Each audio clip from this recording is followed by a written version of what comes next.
So the view here is looking that way, because you can see you see the Senate House sign. There's one on the left and the right. They've actually been covered up, but you can clearly see them in the top pictures. So the camera's looking this way in this particular instance, and in the bottom picture, the camera's looking that way.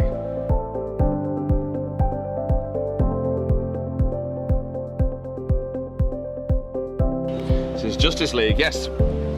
It's all Gal Gadot's third appearance as Wonder Woman in the DC movies. First appearance was in Batman vs Superman, Dawn of Justice, and then Wonder Woman, and then Justice League.